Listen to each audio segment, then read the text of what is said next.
नमस्कार. श्री स्वामी समर्थ. आज 17 जानेवारी. नित्य स्वामी दर्शन ग्रंथातील आजचा प्रसंग ऐकून तुम्हालाही स्वामींच्या करुणेची प्रचिती येईल. जेव्हा हिमालयात शिकाऱ्यांनी हरणांवर बंदुका रोखल्या तेव्हा साक्षात मृत्यूलाही स्वामींनी कसे थोपवले जाणून घेऊया आजच्या भागात. स्वामी हिमालयात एका महाप्रचंड वृक्षाखाली विसावले होते.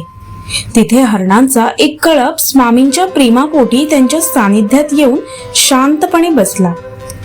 तितक्यात तिथे 4 शिकारी आले आणि त्यांनी हरणांवर बंदुकीतून गोळ्या झाडल्या.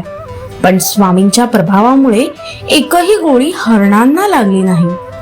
शिकाऱ्यांनी जेव्हा स्वामींकडे पाहिले तेव्हा ते जागीच पाषाणासारखे स्थिर झाले. त्यांना आपली चूक उमजली आणि ते स्वामींच्या चरणी नतमस्तक झाले. स्वामींनी त्यांना क्षमा केली आणि संदेश दिला, सर्वांवर प्रेम करा, मुख्य म्हणजे मुख्या प्राण्यांवर प्रेम करा, कोणालाही छळू नका.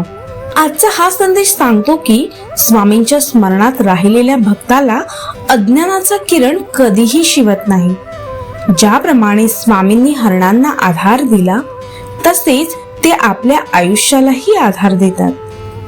संकटात घाबरू नका, कारण स्वामींचे संरक्षण कवच तुमच्या पाठीशी सदैव आहे. फक्त श्रद्धेने त्यांचे नाव घेत राहा. स्वामींच्या अशाच नित्यलीला अनुभवण्यासाठी चॅनलला सबस्क्राईब करा. कमेंट मध्ये श्री स्वामी समर्थ नक्की लिहा आणि भिवू नका, स्वामी तुमच्या पाठीशी आहेत.